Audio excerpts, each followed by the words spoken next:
बिस्मिल्लाहिर्रहमानिर्रहीम। अस्सलाम वालेकुम। आज मैं बनाऊंगी मीठे चुंगे, जो कि सच्ची बात यह है कि ना पहले मैंने कभी खाए हैं और ना ही पहले कभी मैंने भी बनाए हैं।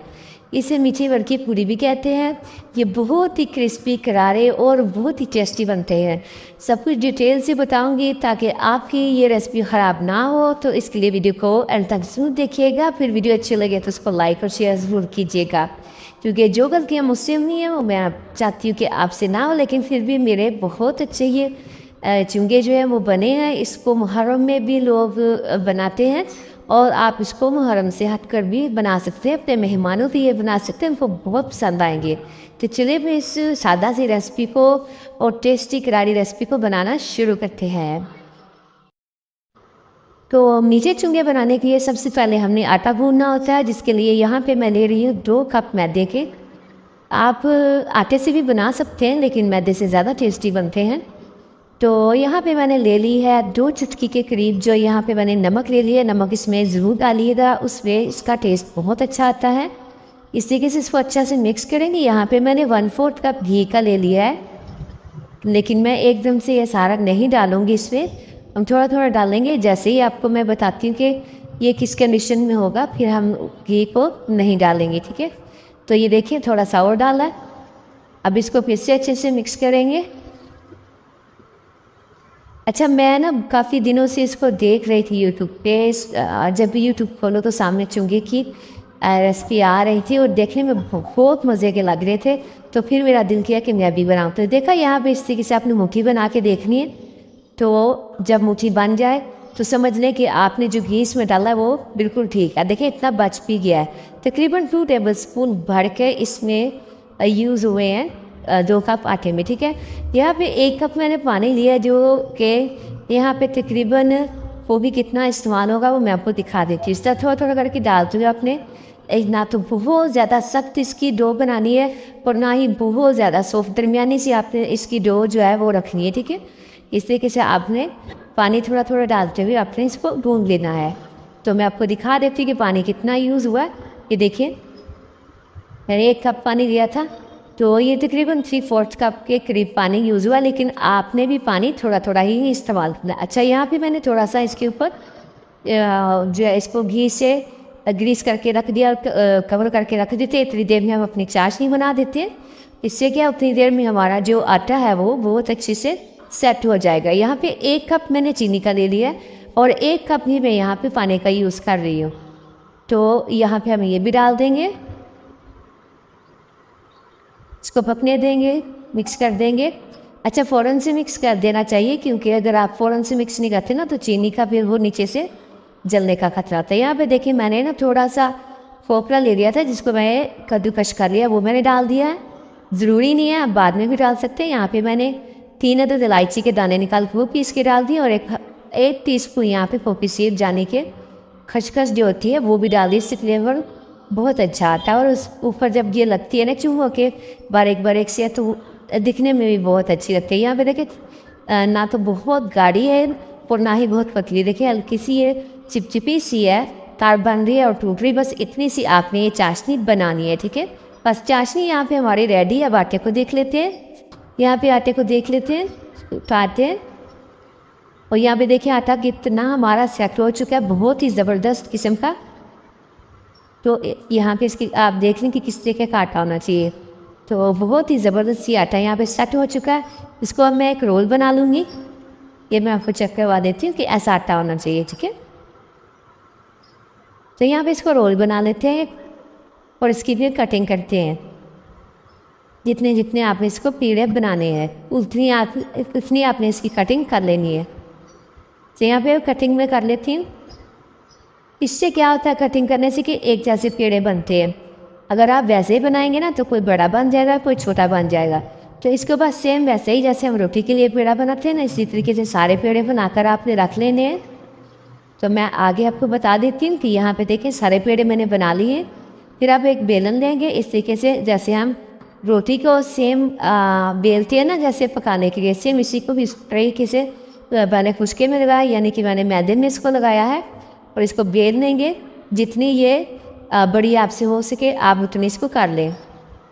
तो यहाँ पर देखें कितनी ये आसानी से जो पूरी है ये बेली गई है, इतनी पतली। ठीक है, अब क्या करेंगे, इसी तरीके से मैंने सबको किया। अच्छा, यहाँ पे गलती मुझसे क्या हुई, मैंने सारी रोटियाँ एक ही जगह पे बेल के रखती गई, लेकिन जब मैंने उनको उठाकर उसके ऊपर घी और मैदे का इस्तेमाल करना था, तब मुझे बड़ी मुश्किल हुई। आप ये वाली गलती ना करना।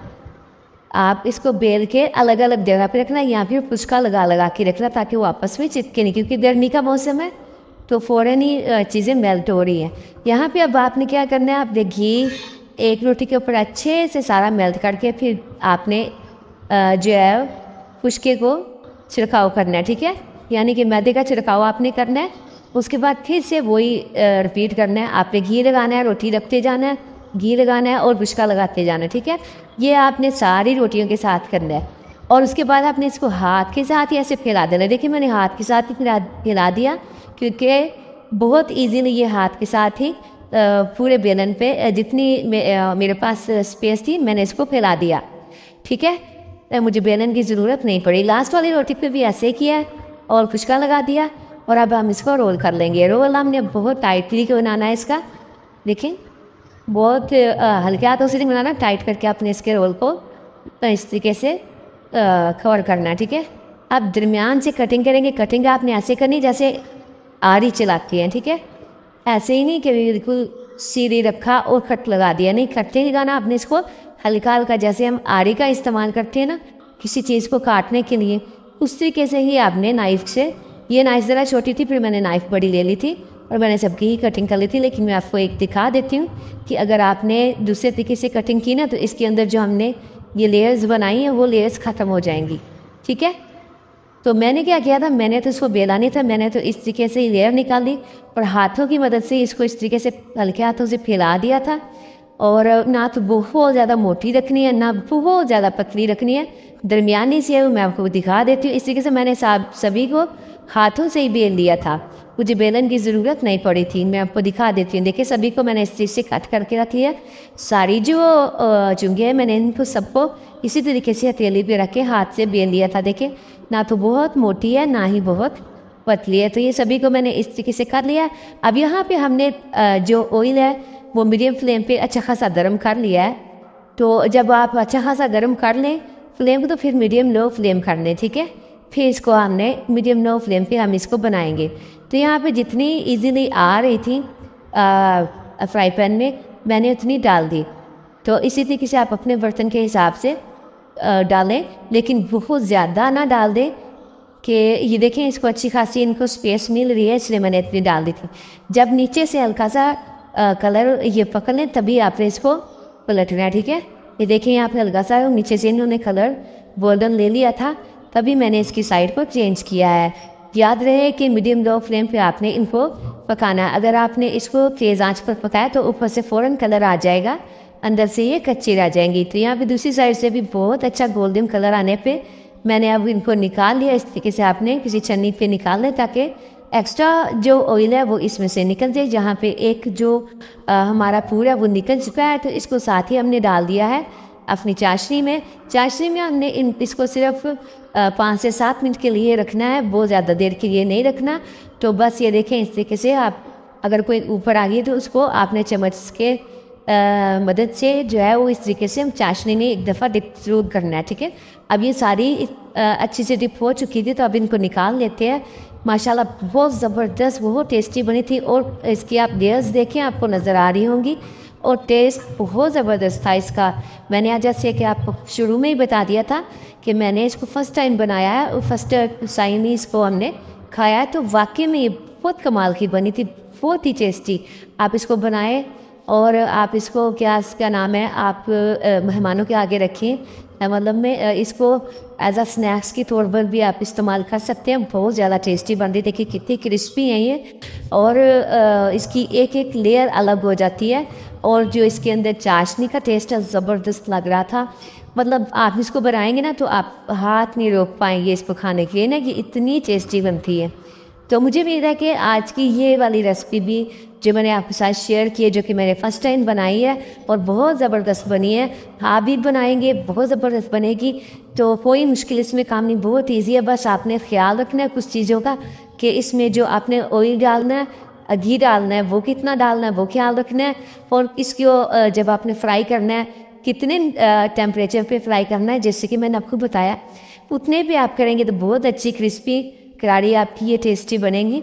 इसी के साथ मैं इजाज़त चाहती हूँ। दुआओं में याद रखिएगा अपना और अपनों का बहुत बहुत ख्याल रखिएगा। अल्लाह हाफिज़।